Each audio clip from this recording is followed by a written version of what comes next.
hands of clock coinciding. First, between 3 and 4. Second, between 4 and 5. Unahin natin itong between 3 and 4. Ibig pong sabihin, sa kalagitnaan ng 3 and 4, yung parehas na minute hand at saka hour hand. Ang kailangan na lang nating hanapin, yung number of minute o yung x, yung number of minute nung kabuuan ng clock. Para ma-determine natin yung x na yun, kung sukatin natin siya, magmula po dito sa reference point na to. Hanggang sa kung saan nandoon yung number of minute. O yung hour hand. I'm sorry. Hour hand. Yan po yung x. Hour hand o kaya minute hand. Magkasama lang naman siya in this case. Therefore, para ma-determine natin yung x, tingnan lang natin yung mismong clock. Magmula po sa reference point hanggang dito ay, actually, pagka 3 ay 15. Dadagdag natin yung x over 12, which is the unknown number of minutes dun sa isang part ng clock. Therefore, pag na-establish na natin yung itong expression na to, ilipat natin yung x over 12 from right side to left side. Magiging 11x over 12 is equivalent to 15. Next step is cross multiplication. Therefore, 11x is equals to 12 times 15, 180. So to get the value of x, we have to divide both sides by 11. Cancel 11. Therefore, x equals to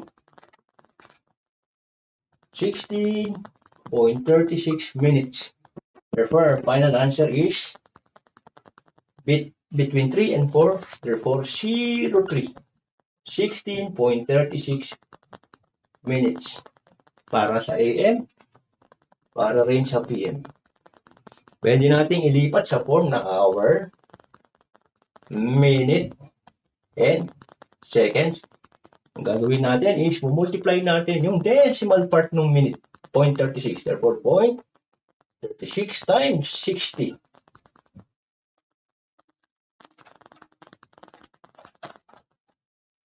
The answer is 21.81 or 82 second. Therefore, mangyayari rito sa answer natin is 03. 16 minutes and 21 or 22 seconds.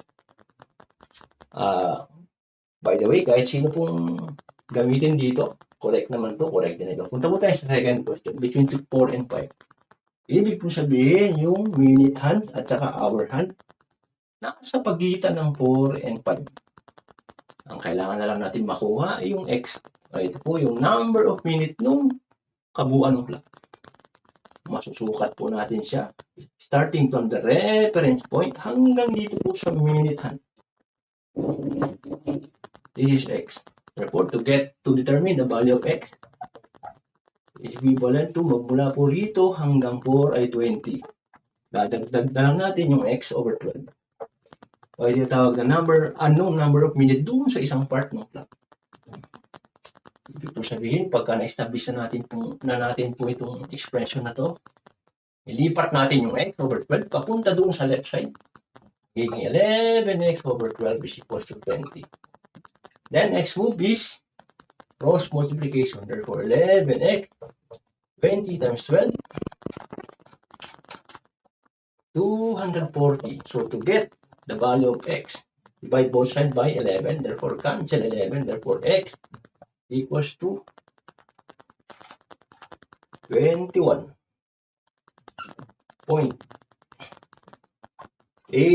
minutes. Therefore, our final answer is between 4 and 5 is 04 and 21.82 minutes for AM or PM. So, mamaya po, punta po tayo sa 5 and 6 and 6 and 7. At huwag nyo rin pong kalimutan na mag-subscribe po sa channel. Salamat po. Thank you.